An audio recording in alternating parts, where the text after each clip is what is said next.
एक जंगल में एक सरोवर अनेक प्रकार के जल जंतुओं से भरा पड़ा था। वहीं एक बूढ़ा बगुला रहता था, जो बुढ़ापे के कारण मछलियों को मारने में भी असमर्थ हो गया था। मगर पेट की आग बुरी होती है, इसे मारने के लिए आदमी छल कपट फरेब कुछ भी करने से नहीं चूकता। एक दिन वह तालाब के किनारे बैठकर रोने लगा। उसे इस प्रकार रोता हुआ देखकर एक केकड़े को बहुत दुख हुआ। उसके पास आंसू देखकर उसे दया आ गई। वह बगुले के पास जाकर बोला, मामा जी, आज तुम भोजन क्यों नहीं करते? इस प्रकार से क्यों रो रहे हो? बगुला बोला, तुम ठीक ही कह रहे हो बेटे, मैं वास्तव में ही दुखी हूँ, लेकिन मेरे दुख का कारण यह नहीं जो तुम समझ रहे हो। और क्या कारण है?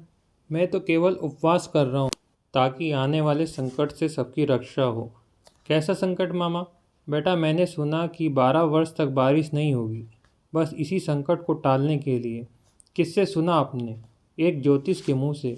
बेटा, यह तालाब जिससे पहले ही थोड़ा सा पानी है, शीघ्र ही सूख जाए। मैं यह सहन नहीं कर पाऊंगा, इसलिए मैंने उपवास किया है और रो रहा हूँ।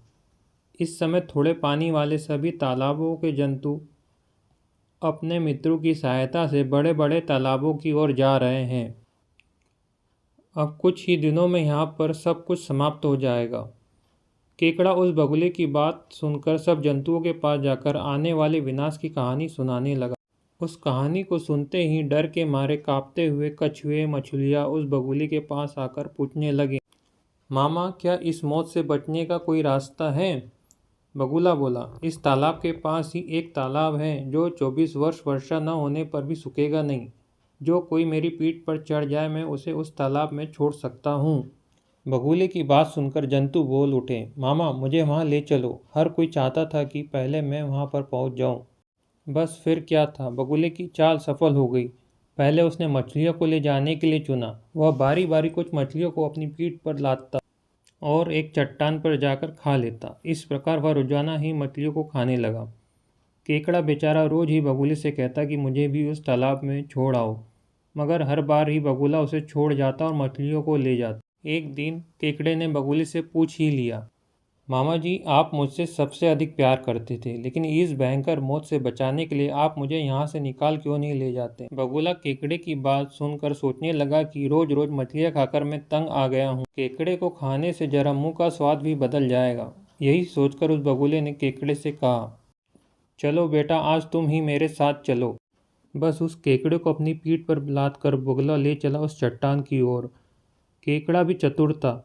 चट्टान पर उसने दूर से ही मछलियों की हड्डियां देख ली और सारी बात समझ गया कि यह बगुला तो धूर्त है।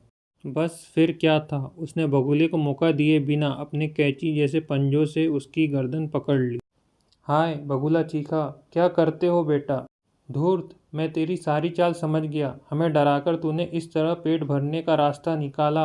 अब मर। बगुले के गले से अंतिम चीख निकली। इसके पश्चात उसकी आवाज़ सदा के लिए बंद हो गई। उसकी कटी गर्दन को लेकर केकड़ा वापस उसी तालाब में अपने साथियों के पास आया। उसके साथियों ने उसे आते देखकर पूछा, भाई, तुम वापस क्यों आ गए? फिर उस बगले को वहाँ छोड़ा जो हम सबकी जान बचा रहा था।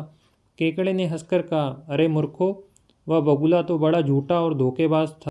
वह तो हमारे एक एक साथी को धोखे से यहाँ से ले जाकर उस पहाड़ी पर बैठाकर खा जाता था। आज मैंने उसकी यह चालाकी पकड़ ली और साथ ही उसे सदा के लिए शांत कर दिया। यदि आज मैं उसे ठिकाने न लगाता तो वह एक एक करके सबको खा जाता था। यदि तुम्हें विश्वास नहीं तो देखो उस धोखेबाज की गर्दन, जिसे काटकर मैं साथ ले आया हूँ। जल जंतु अपने साथी द्वारा अपनी तीव्र बुद्धि से शत्रु को मारने की बात सुनकर बहुत खुश हुए। अगर आपको ये कहानी पसंद आई तो लाइक, शेयर एंड सब्सक्राइब कीजिए। अपने माता पिताजी का ध्यान रखिए। जय श्री महाकाल।